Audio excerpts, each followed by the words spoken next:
जी हाँ, मैं बात कर रही हूँ लाइफ आफ्टर 50। जब हम 50 की एज पर पहुंचते हैं तो ऐसा लगता है जैसे जिंदगी का गोल्डन पीरियड तो निकल ही गया है। कब 50 के हो गए पता ही नहीं चला। मैं डॉक्टर मंजूषा आप सबका वेलकम करती हूँ आपके अपने ही YouTube channel Manjusha an influencer में। अगर अब तक आपने मेरा चैनल सब्सक्राइब नहीं किया है तो सब्सक्राइब जरूर कर लीजिए। Believe it, 50 is just a number. Actually this is the second inning of life, जब हम अपने आप के लिए जीना शुरू करते हैं। अब तक हम अपने आप को और जिंदगी को काफी हद तक समझ चुके होते हैं। ये वो टाइम है जब आपको अपनी बॉडी, माइंड एंड सोल की ठीक उसी तरह से केयर करनी है जैसे अब तक आप अपने बच्चों और अपनी फैमिली की करते आए हैं। Make your self your priority, embrace it and make your life purposeful. 4 point strategy अपनाइए और हमेशा यंग, एनर्जेटिक और एक्टिव बने रहिए। सो नंबर 1 पॉइंट इज अपने लाइफ के पर्पज को डिफाइन करिए। All life forms and all natural phenomenon have some purpose. For example, एक पेड़ फल देता है, बादल बारिश करते हैं, but we human being just routine activities में और अपने पर्सनल गोल को अचीव करने में पूरी जिंदगी निकाल देते हैं। अगर हम उन सक्सेसफुल लोगों की बात करें जो सक्सेस की ऊंचाइयों को अचीव करते हैं, वो भी जिंदगी के एक पड़ाव में inner peace and ultimate happiness को ढूंढते हैं। नाउ सेकंड पॉइंट, नए अंदाज से जीने की सोच बनाइए and plan for it, work for it. Number 3 is कोई कल्पना मत करिए, अपनी कल्पना को, अपनी इमेजिनेशन को एक्शन में बदलिए। एंड नंबर 4 पॉइंट इज अपनी स्ट्रेंथ पर डाउट मत करिए, अपने को दूसरों से कंपेयर मत करिए। उन एग्जाम्पल्स को लीजिए जिन्होंने एज की कभी परवाह नहीं की। जोसेफ बाइडेन 77 की एज में यूनाइटेड स्टेट्स के प्रेसिडेंट बने। KFC के फाउंडर ने 65 की एज में फ्रेंचाइजी शुरू की। And our own prime minister Narendra Modi himself is of 71 years old. हम बढ़ती हुई एज को नेगेटिव टर्म में लेते हैं। 50 प्लस या 60 प्लस को लेकर सोसाइटी में जो एजम्पशंस हैं उसको हमें चैलेंज की तरह लेना होगा। Keeping active physically and mentally is the crucial part of creative aging, so continue to work.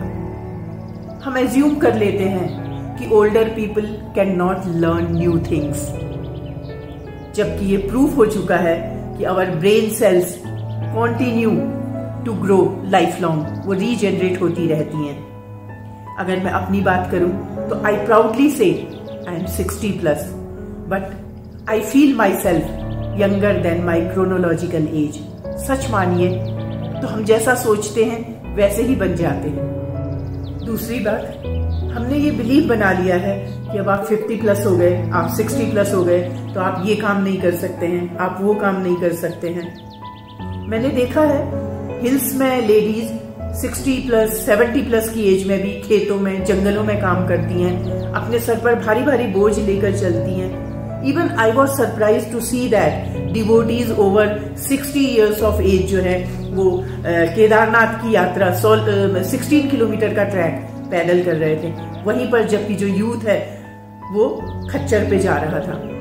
So you need courage, एक बार ठान लो तो सब कुछ हो जाता है। You have to train your brain and you have to strengthen your body।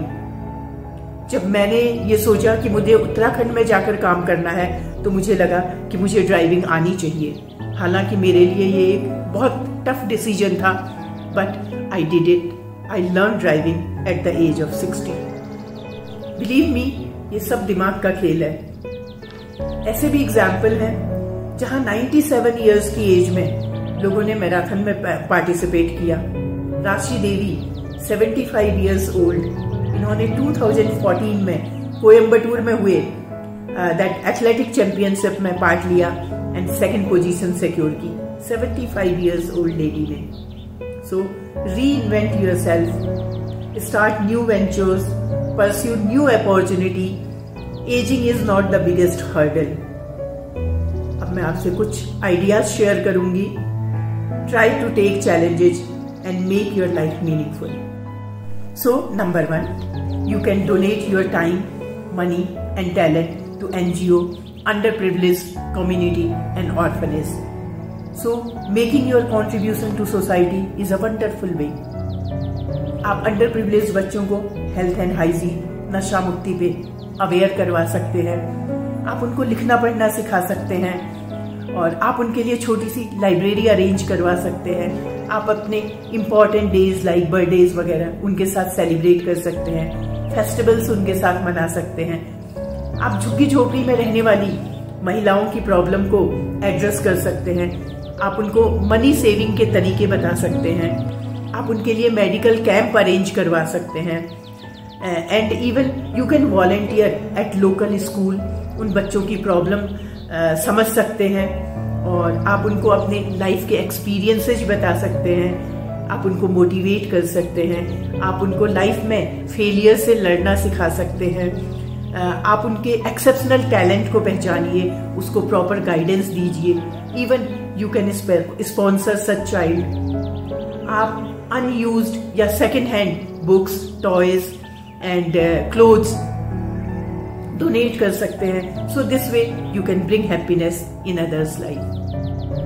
अपने network को बढ़ाइए, डिफरेंट लोगों से मिलिए, उनके डिफरेंट इंटरेस्ट को जानिए, उससे लर्न करिए. हो सकता है इसी में आपको अपनी लाइफ का पर्पज मिल जाए.